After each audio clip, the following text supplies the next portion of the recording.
اللہ سبحانہ و تعالیٰ کے نام پاک سے آغاز جو بڑا مہربان نہایت رحم فرمانے والا ہے، اور کروڑوں درود و سلام ہمارے اور آپ کے آقا حضرت احمد مجتبیٰ محمد مصطفیٰ صلی اللہ علیہ وآلہ وسلم پر کہ آپ کی خدمت اقدس میں ہدایہ درود پیش کرنا اہل ایمان کے لیے دنیا اور آخرت میں کامیابی، بھلائی، فلاح، نجات اور بلندی درجات کا ذریعہ ہے۔ اللہم صلی علی سیدنا و مولانا محمد وعلی آل سیدنا و مولانا محمد وبارک وسلم۔ ناظرین محترم، السلام علیکم ورحمۃ اللہ وبرکاتہ۔ میں ہوں آپ کا میزبان محمد رئیس احمد، اور پیش کیا جا رہا ہے پروگرام روشنی سب کے لیے۔ پیر، منگل، بدھ آپ یہ پروگرام دیکھتے ہیں رات 8 بجے سے 9 بجے تک کم و بیش اور براہ راست پیش کیا جاتا ہے، پھر ریپیٹ ٹرانسمیشن میں بھی اس پروگرام کو دیکھا جاتا ہے۔ کل بھی ہم نے درود شریف کے حوالے سے پروگرام کیا، بہت خوبصورت گفتگو فرمائی کل دونوں اسکالرز نے، اور ابتدائی گفتگو تھی ظاہر ہے، لیکن آج جب بات ہوگی تو اس کی مزید ہم مندرجات پر بات کریں گے، اور کل بھی اسی موضوع کو کنٹینیو کریں گے۔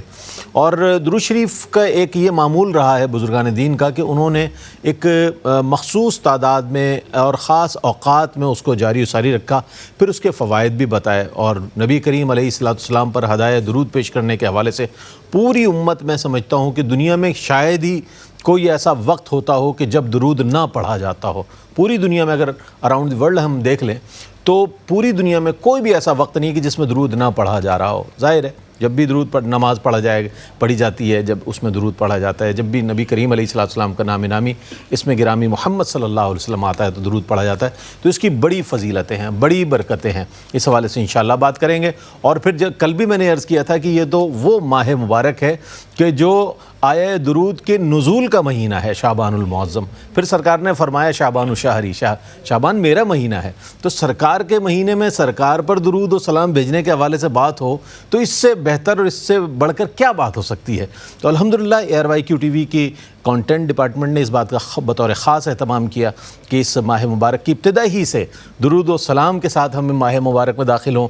پھر جب انشاءاللہ ماہ رمضان آئے گا تو انشاءاللہ اس میں مزید ہم عبادات کی اور تسبیحات کی حلاوت انشاءاللہ محسوس کر سکیں گے۔ ہمارے ساتھ موجود ہیں ممتاز و معروف عالم دین علامہ مفتی محمد سہیل رضا امجدی صاحب۔ السلام علیکم ورحمۃ اللہ وبرکاتہ۔ السلام ورحمۃ اللہ وبرکاتہ۔ اور میرے بائیں جانب تشریف فرما ممتاز و معروف ریلیجس اسکالر پروفیسر ڈاکٹر محمد احمد قادری صاحب۔ السلام علیکم ورحمۃ اللہ وبرکاتہ۔ وعلیکم السلام ورحمۃ اللہ تعالیٰ۔ اچھا مفتی صاحب، چونکہ درود و سلام کے حوالے سے کل بھی بہت عمدہ گفتگو فرمائی ہمارے علماء اسکالرز نے، یہ فرمائی گا احادیث طیبہ کی روشنی میں اگر ہم درود شریف کی فضیلت جاننا چاہیں تو میں چاہتا ہوں اس پر کچھ کلام فرمائیے۔ بسم اللہ الرحمن الرحیم۔ اللہم صلی علی سیدنا و مولانا محمد وعلی آلہ و اصحابہ وبارک وسلم۔ دیکھیں، یہ بات آپ نے آغاز میں بھی فرمائی اور باقاعدہ علماء نے اس کی تصریح فرمائی ہے کہ جب پوچھا گیا کہ اس مہینے میں خاص طور پر کیا کیا اعمال کیے جائیں، تو جہاں انہوں نے اور اعمال صالحہ بتائے تو وہاں یہ بتایا کہ چونکہ یہ مہینہ میرے آقا کا مہینہ ہے، اس لیے اس مہینے میں ان کی شفاعت کے حصول کے لیے، ان کے قرب کے حصول کے لیے کثرت سے درود پاک پڑھا کرو۔ سبحان اللہ، سبحان اللہ۔ تو یہ بات تو بالکل طے ہے۔ دوسری بات، جہاں تک احادیث کریمہ میں جو ذکر آیا ہے، دیکھیں حضور نبی کریم صلی اللہ تعالیٰ علیہ وسلم نے یہ بھی فرمایا کہ جو مجھ پر ایک مرتبہ درود پاک پڑھتا ہے، اللہ تعالیٰ 10 رحمتیں نازل فرماتا ہے، 10 گناہوں کی بخشش فرماتا ہے، اور 10 درجات کو بلندی عطا فرماتا ہے۔ درود پاک ایک مرتبہ پڑھا اور اللہ تبارک و تعالیٰ کتنی رحمتیں، کتنے گناہوں کو معاف اور کتنے درجات کو بلندی عطا فرما رہا ہے۔ حضور نبی کریم صلی اللہ تعالیٰ علیہ وسلم نے یہ بھی فرمایا کہ تم مجھ پر کثرت سے درود پاک پڑھا کرو، کہ جو کثرت سے مجھ پر جتنا درود پاک پڑھے گا قیامت میں اتنا ہی زیادہ میرے قریب ہوگا۔ سبحان اللہ، سبحان اللہ۔ دنیا میں درود پاک پڑھنا پل صراط پر نور ہے۔ حضور نبی کریم صلی اللہ تعالیٰ علیہ وسلم کی وہ مشہور حدیث جو ہم ماہ رمضان کے فضائل کے باب میں عام طور پر سنتے ہیں کہ ممبر کی پہلی سیڑھی پر قدم رکھا، پھر سیکنڈ اسٹیپ اور اس کے بعد تھرڈ اسٹیپ، تو آپ آمین فرماتے رہے۔ صحابہ کرام نے بعد میں عرض کی کہ یا رسول اللہ یہ کیا معاملہ ہے؟ فرمایا جبرائیل علیہ السلام آئے تھے اور عرض کی تھی کہ یا رسول اللہ میں 3 دعائیں کرتا ہوں، آپ آمین فرمائیے گا۔ ذرا آپ دیکھ کہ امام الملائکہ، یعنی ملائکہ کے جو امام وہ دعا کر رہے ہیں اور امام الانبیاء والرسل وہ اللہ کی بارگاہ میں آمین کہہ رہے ہیں. تو اس میں سے ایک دعا یہ ہے کہ اس کی ناک خاک آلود ہو کہ جس کے پاس میرا ذکر ہو اور اس نے مجھ پر درود پاک. اچھا یہ میں اپنی تصحیح کے لیے، اور بہت سارے لوگوں کے ذہن میں بات سوال ہوگا، یہ بھی کہا جاتا ہے کہ ہلاک ہو وہ شخص. آپ نے ناک خاک آلود کا یہ بڑا اچھا لفظ استعمال کیا، تو اس کی بھی ذرا تصحیح فرما دیں. دیکھیں خاک آلود اسی کے لیے کہا کرتے ہیں کہ جو مطلب یوں سمجھ لیں کہ نیچے ہو جائے، رسوا ہو جائے، اسی کے بارے میں عربی میں عام طور پر ہلاکت کا خاک آلود جو ہے وہ الفاظ استعمال. اچھا یہاں پر ہلاکت کے الفاظ بھی بیان کیے جاتے ہیں، لیکن جو روایت کے الفاظ ہیں وہ خاک آلود کے ہیں، ٹھیک ہے نا. اور ظاہر ہے کہ جو درود پاک نہ پڑھے تو وہ تو ہلاکت نہیں ہوتا ہے، بد نصیبی ہے. یہ بھی فرمایا کہ بخیل ہے وہ شخص کہ جس کے پاس میرا ذکر ہو اور وہ مجھ پر درود پاک نہ پڑھے. یہاں تک کہ علماء نے فرمایا کہ زندگی میں ایک مرتبہ درود پاک پڑھنا فرض ہے. جی اور جب بھی حضور نبی کریم علیہ السلام کا ذکر ہو تو ضروری ہے کہ درود پاک پڑھا جائے، اس لیے کہ احادیث کریمہ میں بیان ہے. اور ویسے درود پاک پڑھنا یہ بہت اچھا عمل ہے. اچھا اب یہاں پر آپ دیکھیں کہ کسی کے ذہن میں یہ نہ آئے کہ درود پاک پڑھنے سے، یہ درود پاک پڑھنا یہ حضور علیہ السلام کی ضرورت ہے. نہیں، ایسا نہیں ہے. جیسے عبادت اللہ تعالیٰ کی بارگاہ میں کی جاتی ہے نا، تو اللہ تعالیٰ کو کوئی ضرورت نہیں ہے، وہ بے نیاز ہے، وہ بے نیاز ہے، وہ خالق و مالک ہے. حضور علیہ السلام کے بارے میں جب یہ کہ جب درود السلام پڑھتے ہیں انہیں کوئی اس کی حاجت نہیں، کیونکہ اللہ تبارک و تعالیٰ نے صرف ان کو نہیں، ان کے ذکر کو بھی بلندی عطا فرمائی ہے. وَرَفَعْنَا لَكَ ذِكْرَكَ اور وَلَلْآخِرَةُ خَيْرٌ لَكَ مِنَ الْأُولَى، آنے والا دن پچھلے دن سے زیادہ بہتر ہے. میں یہاں پر یہ عرض کروں گا کہ درود اگر اللہ تعالیٰ پیش فرماتا ہے تو اس کا مطلب ہے کہ اللہ رب العالمین اپنے محبوب کو عظمت عطا فرما رہا ہے.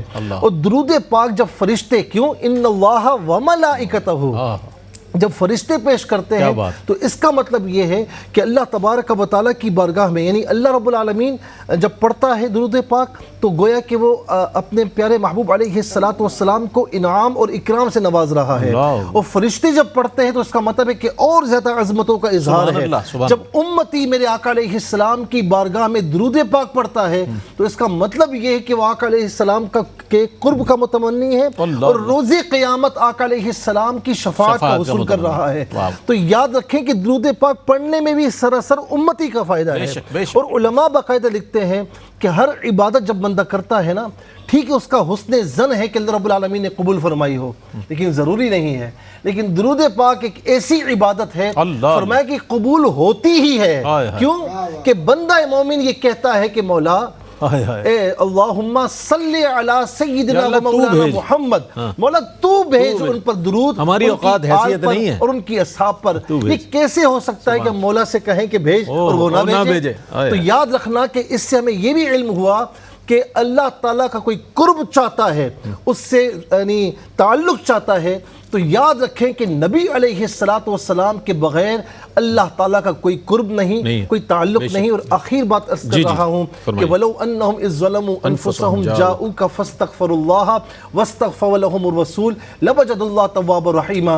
یہاں تک فرمایا قرآن کی نص قطعی ہے کہ تم اپنی جانوں پر ظلم کرو تو میرے محبوب کی بارگاہ میں آؤ. جو وہاں سے دور ہے مفسرین فرماتے ہیں کہ اپنا رخ مدینے کی طرف کر لیں، گویا کہ ان کی بارگاہ میں ہے. پھر تین باتیں، ان کے وسیلے سے اللہ کی بارگاہ میں استغفار کرو، اور پھر وہ بھی تمہارے لیے اپنے ہاتھوں کو بلند کریں، تو پھر کوئی بعید ہی نہیں، کوئی شک نہیں اس میں، وہ ضرور تمہاری توبہ قبول فرمائے. سبحان اللہ، سبحان. یہ جناب درود شریف کی محفل سجی ہوئی ہے روشنی میں، اور کیا اچھی بات ہے کہ روشنی پروگرام اور اس میں محفل درود سجی ہوئی ہے، فضائل درود بیان ہو رہے ہیں، درود شریف کے فوائد و برکات شامل ہوں گے اس میں. تو آپ بھی جب تک پروگرام دیکھتے رہیں، درود شریف کی کثرت کرتے رہیں. آپ کا پڑھا ہوا اگر اللہ کی بارگاہ میں قبول ہو گیا تو ہم سب کی حاضری انشاءاللہ یہ درود شریف کے حوالے سے قبول ہو جائے گی. اچھا ڈاکٹر صاحب، میں یہ جاننا چاہوں گا درود شریف کے فوائد اور برکات کے حوالے سے ارشاد فرمائے گا. مفتی صاحب نے بھی ارشاد فرمایا، میں چاہتا ہوں آپ اس پر کچھ روشنی ڈالیے گا، اس کے فوائد اور برکات کیا کیا ہیں. اعوذ باللہ من الشیطان الرجیم، بسم اللہ الرحمن الرحیم. مولا یا صلی وسلم دائما ابدا علی حبیبک خیر الخلق کلہم یا رب بالمصطفیٰ بلغ مقاصدنا واغفر لنا ما مضى یا واسع الکرم. تو آپ کا معمول ہے ماشاءاللہ، جب جواب کا آغاز کرتے ہیں درود شریف سے کرتے ہیں. سبحان اللہ، سبحان اللہ. یہ دیکھیں، یہ بھی ایک اچھی ان کے کرم سے بالکل ایسا ہی ہے. تو درود و سلام میں کیا میری کیا اوقات. وہ دعا معلق رہتی ہے نا, ہاں معلق رہتی ہے, قبول ہی سیدنا نہیں فاروق ہوتی, اعظم رضی اللہ تعالیٰ جس میں سرکار کی نسبت حدیث ہے وہ. اور دوسرا یہ کہ یہ ہمارے بہت سارے احباب لا علمی کی بنیاد پر کرتے ہیں, تو اللہ تعالیٰ انہیں ہدایت عطا فرمائے کہ وہ حضور کے حق کو سمجھ لیں. اللہ, یہ درود حضور کا حق ہے ہم پر. سبحان اللہ. ایمان قبول نہیں ہوتا درود کے بغیر, اور ایمان کے درجات اور اس کی حلاوت محسوس ہی نہیں کی جا سکتی جب تک کہ اس میں درود کی تائید نہ ہو. اور درود شفاعت ہے. اور خصائص الکبریٰ, یا امام جلال سیوطی رحمۃ اللہ تعالیٰ علیہ کا ایک جملہ نظر کروں گا, اس کے بعد حدیث کے حوالے سے قبلہ علامہ صاحب نے گفتگو جو فرمائی اس پر بات ہوگی, کہ یہ جو شخص یہ چاہتا ہے کہ اس کی عبادات مقبول ہوں, تو سب سے بڑی عبادت اس کے لیے یہ ہے کہ وہ درود کو اپنی زندگی کا حصہ بنا لے. واہ سبحان اللہ. حضرت شیخ عبدالحق محمد دہلوی رحمۃ اللہ تعالیٰ علیہ فرماتے ہیں کہ ہر حدیث کو پڑھنے سے پہلے اگر 100 مرتبہ یا اس سے زائد درود پڑھ لیا جائے تو حدیث حضور کی زیارت کا سبب بن جاتی ہے. سبحان اللہ, سبحان اللہ. اور پھر کون اس سے واقف نہیں ہے, جیسے کہ قبلہ جدید بھائی نے ہمارے جو فرمایا, اور جس خوبصورت پیرائے میں حضور کی محبت کو آپ نے درود کے ذریعے اجاگر فرمایا ہے, اس کی بنیاد کیا ہے؟ جی جی.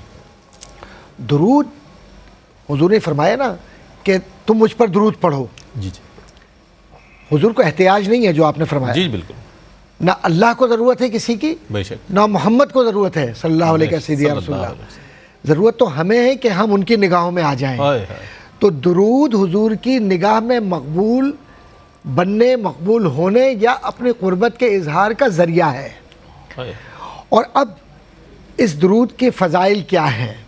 ایک تو بات عرض کرتا چلوں کہ آپ آزما کر دیکھ لیجئے, آپ دعا کرتے رہیے بغیر وسیلے کے, کرتے رہیے, اور ایک دفعہ حضور کے وسیلے سے یعنی درود سے, اپنے درود سے اس دعا کا آغاز کیجئے جس دعا کو آپ دیکھ رہے ہیں کہ قبول نہیں ہو رہی. اللہ اللہ. اور دعا کا طریقہ یہ ہو کہ وہ دعا جائز ہو, کسی کی بربادی کی, تباہی کی, ان چیزوں کی نہ ہو.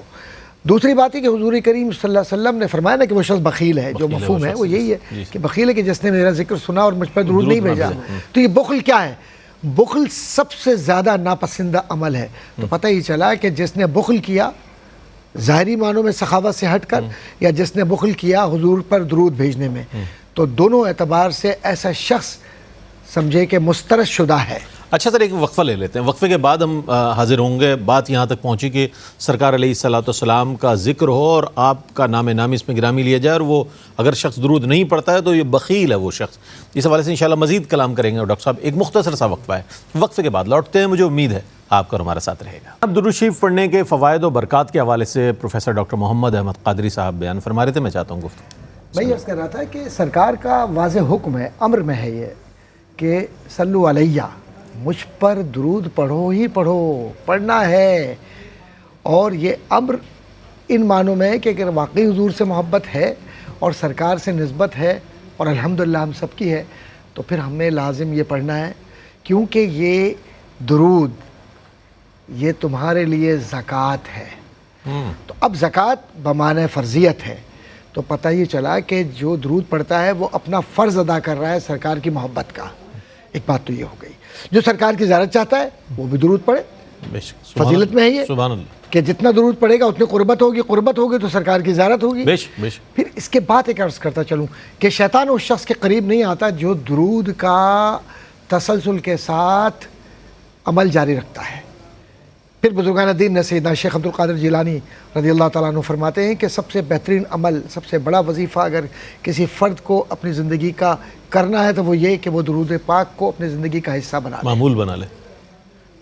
اور ایک بات عرض کرتا چلوں کہ وہ شخص کبھی گمراہی پر, شرک پر, بدعت پر کبھی بھی نہیں مر سکتا جس شخص کی شفاعت درود پاک کرے, اور درود پاک پڑھنے والا بغیر شفاعت کے مرتا نہیں. اللہ. اب یہ جو ایک دوسرے کے ساتھ ربط ہے, حدیث بہت ساری موجود ہیں, اور قبلہ علامہ صاحب نے بھی اس میں بہت ہی تفصیلی طور پر بیان فرمایا, آپ نے بھی سرنامہ کلام میں بات کی. اصل بات یہ ہے کہ درود پاک کی اہمیت ہے کیوں. زبان پاکیزہ ہوتی ہے, دل پاکیزہ ہوتا ہے, ذکر کے بہت سے طریقے ہیں, ان میں سے ایک بہترین طریقہ درود پاک کا ہے. سبحان اللہ. اور یہ درود پاک قربت کی علامت ہے, زیارت مصطفیٰ کی علامت ہے, اور یہ اظہاریہ ہے کہ سرکار میرے پاس عمل تو کچھ بھی نہیں ہے لیکن ہوں امتی تمہارا گناہگار یا رسول. یا رسول. اور یہ کر کے نثار آپ پہ گھر بار یا رسول. اب آپ پڑھا ہوں آپ کے دربار یا رسول. تو حضور کے دربار میں اگر جانا ہے تو ضروری نہیں کہ جسمانی اعتبار سے ہو. جب روح بار بار جاتی ہے تو وہ روح پاکیزہ ہو کر جائے. تو درود روح کی اس طرح سے تطہیر کر دیتا ہے کہ پھر اس کو باوضو ہونا ہی ہونا ہے, کیونکہ درود کا اس پر ایسا پاکیزہ پانی پڑ گیا ہے کہ وہ پودا کبھی مرجھاتا نہیں. سبحان اللہ, سبحان اللہ, کیا بات, کیا بات. اچھا, ایک سوال جو اکثر لوگوں کے ذہن میں ہوتا ہوگا, کون سا درود پڑھیں, کب پڑھیں, کتنی بار پڑھیں, کیا اس کا طریقہ کار ہو, آداب کیا ہوں, انداز کیا ہو, کس طرح حضور کی بارگاہ میں ہم پیش ہوں کہ حضور کی بارگاہ میں یہ تحفہ پیش کریں.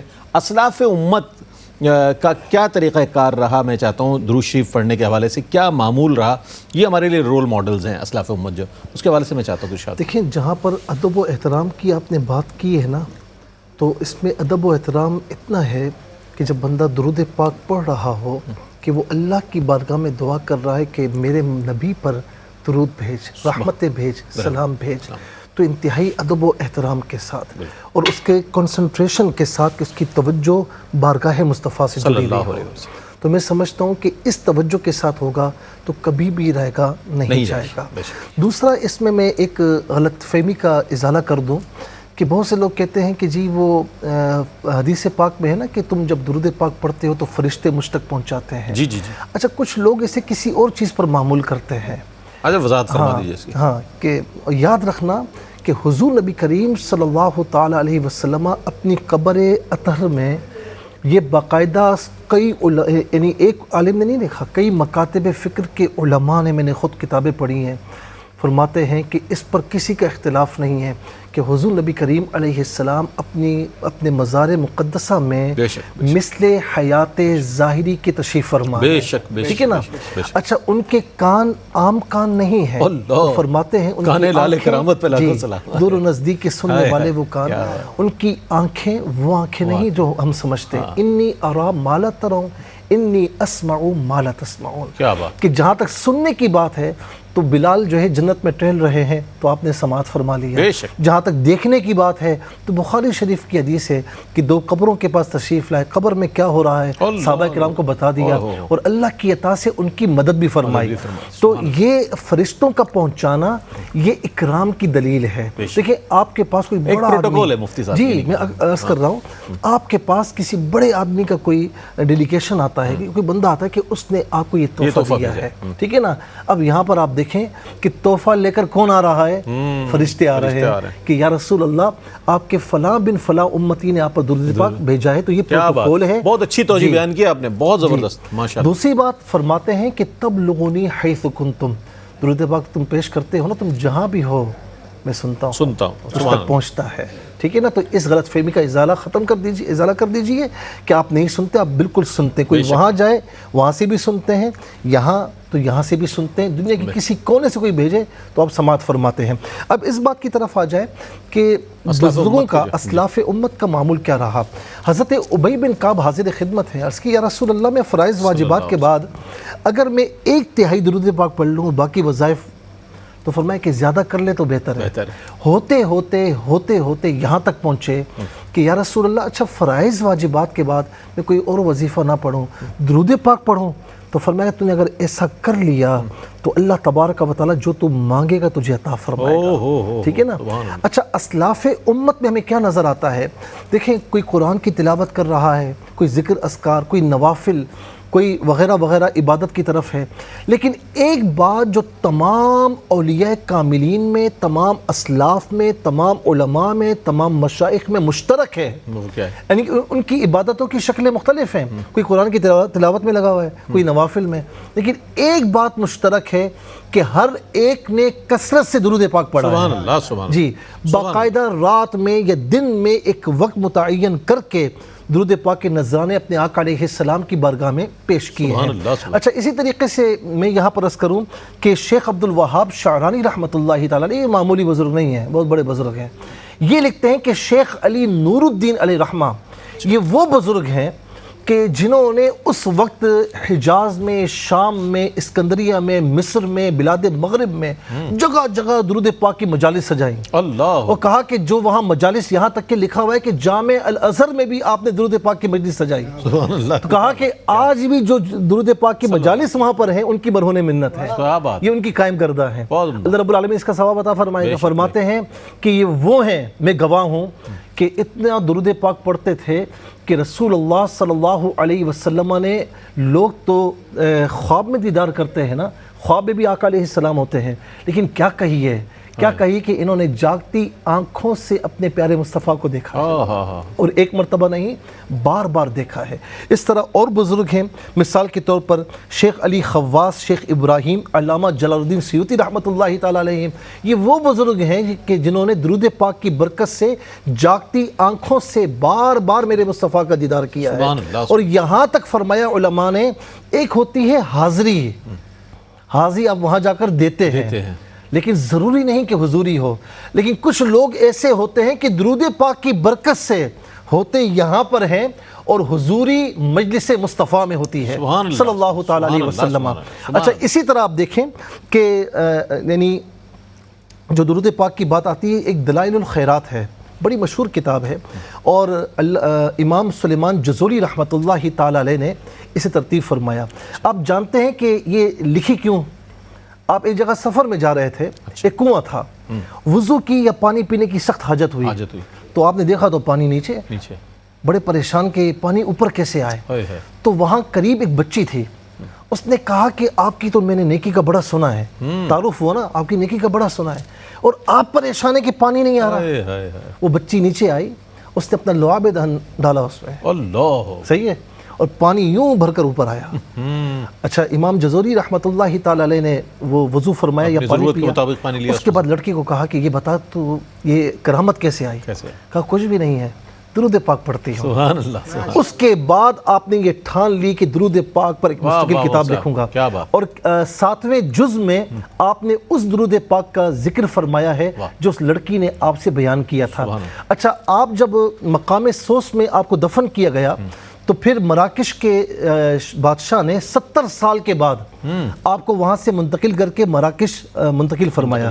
ایک بڑا مشہور وہاں پر جو ہے وہ قبرستان ہے، تو وہاں جب منتقل کرنے کے لیے قبر مبارک سے نکالا گیا تو کہتے ہیں کہ لگتا ہے ایسا تھا کہ ابھی دفن کیا گیا ہے، اور کہا کہ یہاں پر ہاتھ رکھا تو خون نکل رہا تھا۔ اچھا، اس کے بعد جب مراکش میں دفن کیا گیا، فرمایا کہ اس کے بعد کئی عرصے تک درود پاک کی برکت سے وہاں سے کستوری کی خوشبو آتی ہے۔ اور شیخ نظام الدین اولیاء علیہ رحمہ فرماتے ہیں کہ میں بابا صاحب علیہ رحمہ کی بارگاہ میں حاضر ہوا تو انہوں نے ایک حکیم سرائی علیہ رحمہ کا ذکر کیا، کہا کہ اتنا درود پڑھتے تھے، اتنا درود پڑھتے تھے۔ رئیس بھائی ذرا دیکھیں، درود پاک کوئی امتی جتنا پڑھے کم ہے، لیکن کتنا درود پڑھا ہوگا۔ کہتے ہیں کہ خواب میں آقا علیہ السلام کی زیارت ہوئی تو آقا علیہ السلام نے اپنا چہرہ انور چھپایا ان سے، یہ جا کر قدموں سے لپٹ گئے کہ یا رسول اللہ یہ محرومی کیوں؟ فرمایا کہ تو اتنا درود پڑھتا ہے کہ مجھے تجھ سے حیا آتی ہے۔ ایسے لوگ بھی ہیں۔ اور خواجہ نظام الدین اولیاء علیہ رحمہ ہی فرماتے ہیں کہ میری ماں بی بی زلیخا رحمۃ اللہ تعالیٰ علیہ جب کبھی کوئی مشکل ہوتی، پریشانی ہوتی، حاجت ہوتی، 500 مرتبہ درود پاک پڑھتی، حاجت پوری ہو جاتی۔ سبحان اللہ۔ دیکھیں کتنی برکتیں، کتنی برکات حاصل کی ہیں اسلاف امت نے، اولیاء امت نے، اکابرین نے، کتنی برکتیں حاصل کی۔ ہم تو یقین کریں سارا دن اور ساری رات ایسے ہی گزار دیتے ہیں، شاید کبھی خیال آ جاتا ہو کہ درود پڑھتے رہا کریں، درود شریف کی برکتیں آپ کو ملتی رہیں گی۔ جس طرح قبلہ ڈاکٹر صاحب نے فرمایا نا، درود پاک پڑھنے سے عقیدہ بھی درست ہوتا ہے، عقیدہ بھی درست ہوتا ہے، تطہیر ہوتی ہے۔ ڈاکٹر صاحب نے بڑی اچھی بات فرمائی کہ باطن کی تطہیر ہوتی ہے۔ اچھا، اب یہ کہ یہ بھی ایک سوال ہے، اور اگر وقفہ آ گیا تو ہم وقفے پر بھی چلے جائیں گے، لیکن میں ڈاکٹر صاحب کی خدمت میں سوال پیش کرنا چاہتا ہوں۔ ڈاکٹر صاحب، کتنی بار درود شریف پڑھا جائے شب و روز میں؟ اگر اس کا بھی وہ کر لیں اور آج سے ہم عزم صمیم کر لیں بہت سارے ناظرین، تو انشاءاللہ درود کی برکتیں ہماری زندگی کا حصہ بن جائیں گی، کیا کہیے گا؟ قبلہ رئیس بھائی،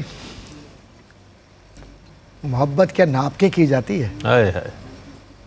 اگر آپ سے میں یہ پوچھوں کہ آپ اپنے بیٹے کو یا بیٹی کو کتنی بار پیار کریں اپنی زندگی میں یا اپنی زندگی کے اندر یا اپنے لمحات میں، تو کوئی اگر کہہ دے کہ ہاں 5 مرتبہ 6 مرتبہ، تعداد کو متعین نہیں کیا، اللہ کے فرائض تو تعداد کے ساتھ ہے، حضور کے فرائض تعداد سے آگے ہیں، ہائے ہائے ہائے، کیونکہ یہ فرائض بھی اللہ نے ہی دیے ہیں اللہ ہی نے دی. کہ مجھے تو جتنا چاہتے ہو چاہو، لیکن اللہ کا محبوب بنے ہاں، جو تمہیں چاہے اس کا تو بیان ہی نہیں کچھ، تم جسے چاہو. تم جسے چاہو. اب تم جسے چاہو پر جاؤ گے تو پھر درود پڑھنا ہے تاکہ پھر وہ تمہیں چاہیں. اللہ. اس میں تعداد ایک طویل حدیث ہے جس طرف اشارہ بھی کیا قبلہ علامہ صاحب نے بھی کہ یا رسول اللہ صلی اللہ علیہ وسلم کتنی بار آپ پر درود بھیجا جائے. میں مختصر کر رہا ہوں اس جی کو. جی، 1/4 آدھا یا پورا وقت. مکمل تو طور حضور پر کریم درود پڑھے. مختصر بیان کر رہا ہوں. تو حضور نے فرمایا کہ پورا وقت، یعنی اشارہ یہ تھا مشار نے لے کہ تو مشغول رہے درود میں ہی تاکہ تیری توجہ کسی اور طرف نہ ہو. تو میری طرف دائمی رہے گا تو پھر میں تیری طرف دائمی ہوں. تو یہ ایک دو طرفہ محبت کا رشتہ ہے. اور تعداد کا تعین کیا ہے اس میں؟ جی، خیر کا عمل ہے نا. خیر کا عمل ہے. خیر کے عمل کے جتنا اندر کریں تعداد کم ہے. جتنا آپ زیادہ سے زیادہ کریں گے اتنا ہی آپ کو اس کے فوائد کیا ہے. جی، سب سے بڑا فائدہ تو یہ ہے کہ وہ شخص جو درود پر قائم ہے اس کی آخرت حضور کے ساتھ ہے. او ہو، یہ بات طے سبحان ہے. اللہ. دوسری بات یہ کہ جو درود پر ہے سکرات میں اس کے لیے شیطان کبھی بھی وسوسہ نہیں ڈال سکتا. وہ سرکار کی زیارت کے ساتھ واپس جا رہا واہ، ہوتا ہے، واہ، واہ، اور جہاں واہ. سرکار کی زیارت ہو جائے وہاں پھر شیطان نہیں آ سکتا. کیا بات. نہ خواب میں نہ حیات میں. ہاں ہاں، یہ بالکل طے ہے. سبحان اللہ. یہ فارمولہ ہے سادہ فارمولہ سا. ہے. پھر ایک بات، قبر کے اندر جب حضور کی زیارت ہو، ہوگی ہو. تو یہ درود وہاں کام آئے گا، سبحان اللہ. کیونکہ یہاں شناسائی ہے تو وہاں سرکار پر درود خود بخود زبان سے جاری ہوگا.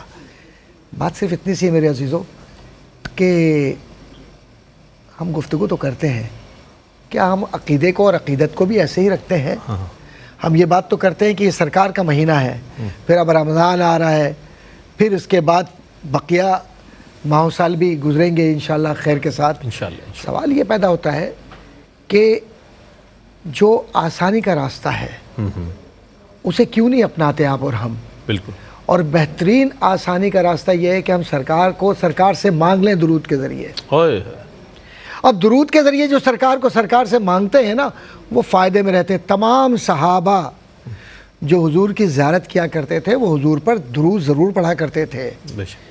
کیونکہ یہ زکوٰۃ جو بات یہ ہے. اب یہ زکوٰۃ کس چیز کی پاکیزگی ہے؟ ظاہری زکوٰۃ جو آپ ادا کرتے ہیں وہ مال کی پاکیزگی ہے نا، تو یہ اعمال کی پاکیزگی ہے زکوٰۃ. کیا بات. اگر اس کی طہارت چاہتے ہیں تو آپ درود کو زندگی کا حصہ بنا لیجئے.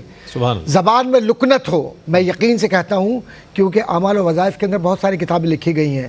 حضرت غوث گوالیار رحمۃ اللہ تعالیٰ علیہ نے جو جواہر خمسہ لکھی، جو اصل ہے اس کا نسخہ، اس میں لکھا کہ جو زبان میں لکنت ہے اس لکنت کو دور کرنے کا بہترین طریقہ یہ ہے کہ آپ درود پڑھنا شروع کر دیجئے، زبان کی لکنت دور ہو جائے گی. اچھا، اگر ڈاکٹر صاحب میں ایک وقفہ لے لیتا ہوں، وقفے کے بعد جب لوٹیں گے تو اس طرح کی اور بہت سی چیزیں ہیں جو ہم نے بھی اپنے بزرگوں سے سن رکھی ہیں کہ درود پڑھنے سے یہ ہو جاتا ہے. لوگ دوا کرتے ہیں، علاج کرتے ہیں، یہ کرتے ہیں، لیکن درود خود ہر درد کی دوا ہے. صلی علی محمد. ایک مختصر سا وقفہ ہے، وقفے کے بعد لوٹتے ہیں. مجھے امید ہے آپ کا ہمارے ساتھ رہے.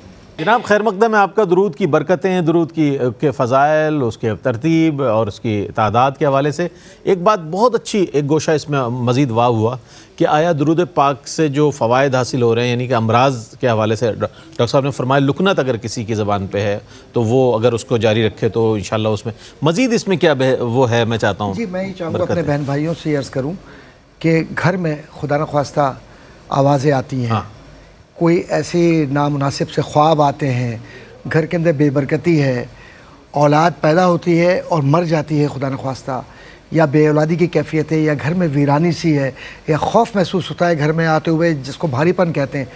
ان کے بہترین علاج جو تجویز کیا گیا ہے بزرگان دین میں، سلاسل اولیاء اللہ میں، قادریہ میں بھی ہے، چشتیہ میں بھی ہے، دیگر سلاسل میں بھی ہے، وہ یہ ہے کہ درود پاک کا ورد کرائیے گھر میں، اور درود پاک کا ورد خود بھی کیجئے گھر میں. سبحان اللہ. اور ساتھ ہی ساتھ ایک صحابی آئے تھے نا حضور کے پاس، مختصر اس کا مفہوم بیان کروں گا، نابینا تھے، یا رسول اللہ صلی اللہ علیہ وسلم آنکھیں چاہیے، یہیں چاہیے یا آخرت میں؟ کہا یہیں، یا رسول اللہ صلی اللہ علیہ وسلم مجھے آپ کی زیارت کرنی ہے۔ حضور نے جو تلقین فرمائی وہ تلقین دعا کیا تھی؟ وہ دعا صرف درود پاک تھا، اور کیا تھا؟ حضور کی وسیلہ تھا اس کے اندر، حضور پر درود و سلام تھا، اور آنکھیں ٹھیک ہو گئیں۔ آشوب چشم کا بہترین علاج، یعنی آنکھوں سے جو پانی آ رہا ہے، سرخ ہو رہی ہیں آنکھیں، بہترین طریقہ یہ ہے کہ آپ درود پاک پڑھیے اور اس کو اس طریقے سے اپنے انگوٹھوں پر پھونکیے اور آنکھوں پر لگا لیجئے۔ اذان میں جب حضور کا اسم گرامی آتا ہے آنکھوں پر لگائیے۔ دیکھیے بزرگان دین کے عمل کو آج بیٹھ کر یہ کہنا بڑا آسان ہے، یہ کیا ہے، یہ کیوں کرتے ہیں آپ؟ اچھا، سیدنا صدیق اکبر سے منسوب کیا جاتا ہے یہ؟ جی میں اسی طرف جا رہا ہوں کہ حضرت صدیق اکبر رضی اللہ تعالیٰ عنہ کے علاوہ بھی صحابہ کرام کا بھی تعامل تھا، تعامل صحابہ میں یہ کہ حضور کے اسم گرامی کو بڑے پیار سے چومتے تھے وہ ہمیشہ۔ وہی کہا جاتا ہے کہاں لکھا ہوا ہے، یہ بڑا مسئلہ ہے۔ ایک بات اب سے عرض کروں کہ اب یہ کہاں کا لفظ دل کی کتاب پہ لکھا ہوا ہے، یہ جو ہے نا حدیث عشق ہے۔ اب یہ حدیث عشق کو سمجھنے والے ہی سمجھیں گے۔ دوسری ایک بات عرض کرتا چلوں، آنکھوں سے پانی نکل رہا ہے، یہ ہو رہا ہے، آپ درود پاک 3 بار پڑھ کر پانی پہ دم کیجئے، لیکن کسی درخت کے نیچے یا کسی ایسی جگہ پر جہاں پر کوئی پیر نہ پڑے یا نہ ہو، وہاں پر آپ چہرے کو دھو لیجئے، انشاءاللہ درست ہو جائیں گی۔ حضور پر درود پڑھیے اور آنکھوں پر لگا لیجئے، آنکھیں ٹھیک ہو جائیں گی۔ کتنے علماء نے، بزرگان دین نے لکھا ہے کہ اگر کوئی بھی بیماری ظاہری و باطنی آپ کی ہے، یعنی جو روحانی بیماریاں ہیں اس کا علاج بھی درود پاک میں ہے۔ یہ جو قصیدہ بردہ شریف ہے، قصیدہ بردہ شریف کی طرف جائیے، مختصراً بیان کروں۔ جزام کے مریض تھے نا امام بصیری رحمۃ اللہ تعالیٰ علیہ، اور کس طریقے سے حضور کریم علیہ تحیۃ و ثنا کی عطا ہوئی۔ آپ نے قصیدہ بردہ شریف لکھا، اور لکھنے کے بعد قصیدہ بردہ شریف کو اگر آپ مختلف طریقوں سے مختلف حاجات کے لیے پڑھتے ہیں کہ حاجت روا ہو، کثیر الفوائد، کثیر الفوائد ہے، اور اس کے اندر سب سے بڑی جو حاجت ہے زندگی کی وہ یہ ہے کہ ایمان کی سلامتی۔ تو یہ ایسا درود پاک ہے کہ جس کو پڑھنے کے بعد آپ نوکری، رزق، عمر، عمل، حضور کی زیارت، حضور کی محبت، عشق اور فنا و بقا کے مراحل سب اس قصیدے کی برکت سے طے کر سکتے ہیں۔ اور کیسی شفا ہوئی جو رضا یا جو حضور نے عطا فرمائی، بردہ عربی زبان کے اندر ہے نا چادر، تو اب یہ جو چادر حضور نے عطا فرمائی ہے، اور جس طریقے سے یہ خیال آیا کہ دنیا والوں کے لیے تو تم بہت کچھ لکھتے ہو بصیری، آج اس کے لیے لکھو جس کے لیے دنیا بنائی گئی۔ اور پھر حضور کی راہ میں یہ نظر جب پیش کی تو کہا بصیری وہی پڑھو نا جو تم نے قصیدہ لکھا ہے، مولا صلی وسلم دائما ابدا علی حبیبک خیر الخلق کلہم۔ تو آغاز جو ہو رہا ہے وہ درود سے ہو رہا ہے، تو انجام پھر درود والے کے ساتھ کیوں نہیں ہوگا؟ سبحان اللہ، سبحان اللہ، کیا اچھی بات کہی۔ اچھا، یہ بات تو معمولات زندگی میں شامل ہے ہم سب کی، کہ کوئی چیز گم ہو جائے آپ درود شریف پڑھیں، اللہ کے فضل و کرم سے مل جاتی ہے۔ پریشانی میں ہیں آپ، کسی ایسی مشکل میں ہے کہ جو آپ کے لیے بہت ہی نامساعد حالات پیدا کر رہی ہو، آپ درود شریف پڑھیں، اللہ کے فضل و کرم سے حضور پر درود پڑھنے کی برکت سے انشاءاللہ اس میں ضرور آپ کو اللہ پاک کامیابی عطا فرمائے گا۔ اچھا، درود کے صیغے جو ہیں اس پر مفتی صاحب بڑی بات ہوتی ہے، نہیں جناب یہ صیغہ نہیں استعمال کرنا چاہیے، پڑھنا صرف درود ابراہیمی چاہیے، اس کے علاوہ کوئی درود نہیں، کوئی یعنی کہ سب کا لوگ رد کرتے ہوئے نظر آتے ہیں، اس کے جیسے وہ درود تاج کہتے ہیں شاذلی صاحب کا درود نہیں ہے، یہ مختلف لوگوں کی روایت۔ آپ فرمائیے اس کے صیغے اور اس کی فضیلت اور برکت کے حوالے سے میں چاہوں گا ارشاد فرمائیے۔ اب مجھے یہ بتائیں کہ آپ اپنے شیخ کی، اپنے والد کی تعریف کرتے ہیں تو صیغے بدل بدل کے نہیں کرتے؟ بالکل کرتے ہیں۔ میرے والد صاحب اتنے اچھے ہیں، کبھی کہتے ہیں کہ وہ مشہور ماشاءاللہ بڑے ایماندار تھے، کبھی کہتے ہیں بڑے امانت دار تھے۔ ارے بھائی، تعریف میں صیغے چینج ہوتے ہیں، یہ تو آپ اس معاملے میں اسے محل نزاع بنا کر تم معاذ اللہ تم درود و سلام کو محل نزاع بنا رہے ہو، بالکل ایسے ہی، اور پھر اس کا مطلب یہ کہ تمہارے دل میں کوئی کجی ہے۔ ہاں، ورنہ جس کے دل میں کجی نہیں ہوتی نا وہ کہتا ہے محبوبہ درود پاک پڑھو، چاہے کسی بھی صیغے کے ذریعے، سبحان اللہ، کسی بھی جملے کے ذریعے ہو، کلمات کے ذریعے، بس درود پاک ہونا چاہیے، درود پاک ہونا چاہیے۔ اچھا، یہاں پر میں ایک بات اور بھی عرض کروں کہ علماء فرماتے ہیں کہ ہم نے کئی روشن چہرے دیکھے، کئی روشن چہرے دیکھے، پرنور چہرے دیکھے، کیا عمل کرتے ہو؟ درود پاک پڑھتے ہیں۔ تو جو اپنے چہرے کو پرنور بنانا چاہے تو وہ درود پاک پڑھ کے اپنے ہاتھوں کو اپنے چہرے پر مل لے، لیکن ضروری ہے کہ نمازوں کی پابندی رکھے، حقوق اللہ اور حقوق العباد کے معاملات کو صحیح رکھے۔ اور اسی طریقے سے کسی نے کیا خوب کہا نا کہ دکھوں نے تم کو جو گھیرا ہے تو درود پڑھو، غموں نے تم کو جو گھیرا ہے تو درود پڑھو، جو حاضری کی بلکہ میں کہوں جو حضوری کی تمنا ہے تو درود پڑھو۔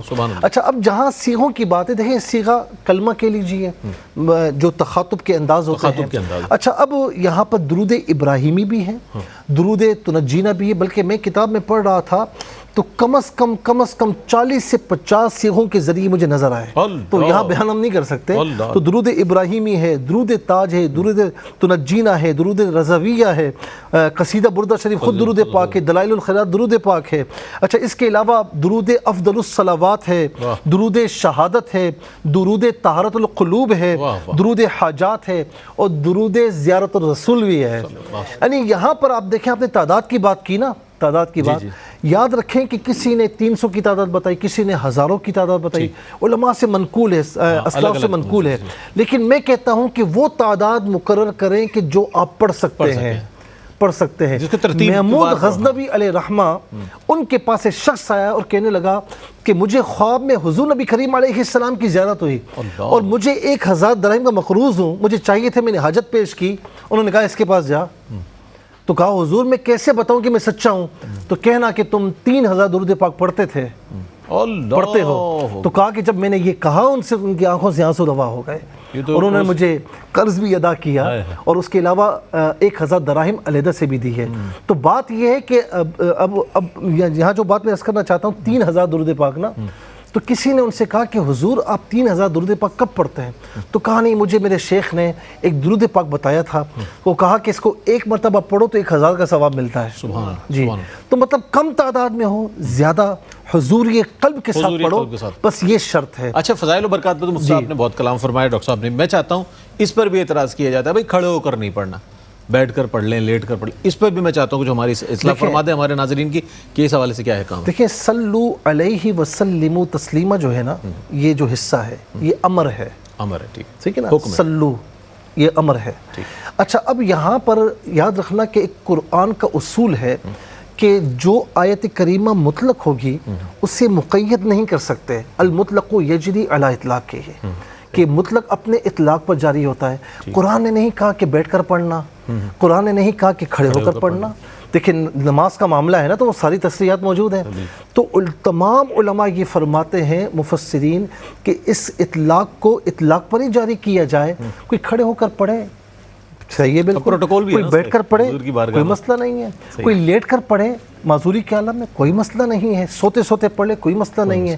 ہاں اتنا ضرور ہے کہ کھڑے ہو کر پڑھنے والا بیٹھ کر پڑھنے والے پر اعتراض نہ کرے، اور بیٹھ کر پڑھنے والا یہ کہے کہ یہ کھڑے کیوں کھڑے ہو کر کر رہا ہے، یہ کھڑے ہو کر نہیں کرنا چاہیے۔ یاد رکھیں، اپنے والد، اپنے شیخ، اپنے استاد، اپنے باس کی آمد کے وقت کھڑے ہو جاتے ہیں۔ جب سرکار کی بارگاہ میں کھڑے ہو کر نہ پڑھا جائے تو میں سمجھتا ہوں کہ ادب یہ کہ کھڑے ہو کر پڑھا جائے۔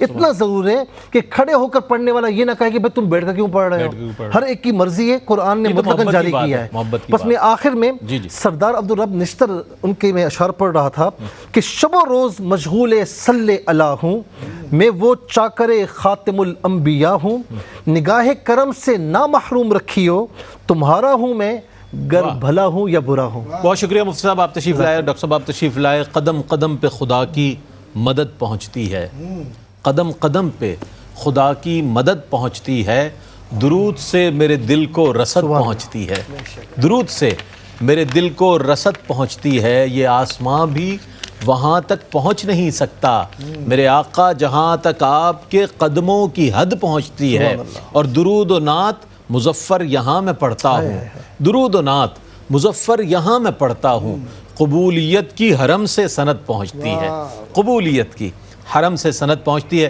ماہ شعبان المعظم ہے، یہ عزم صمیم کر لیں اپنے اوراد و وظائف میں، اپنے معمولات زندگی میں کہ درود شریف پڑھنا ہے آپ نے، اٹھتے بیٹھتے چلتے پھرتے اس کو معمولات زندگی میں شامل کر لیں، پھر اس کے دیکھیے گا کہ انوار و تجلیات اور اس کے ثمرات اور برکتیں کس طرح آپ کی زندگی کا حصہ بنتی ہیں، صرف زندگی میں نہیں جناب، آپ کی دنیا سے جانے کے بعد بھی اس کی برکتیں آپ کے ساتھ رہیں گی انشاءاللہ۔ ہم انشاءاللہ کل آپ کی خدمت میں حاضر ہوں گے، کل تک کے لیے اپنے میزبان محمد رئیس احمد کو اجازت دیجیے، اللہ حافظ۔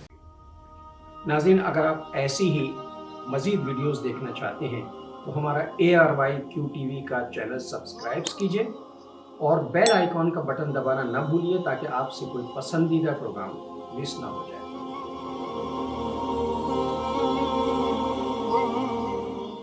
اللہ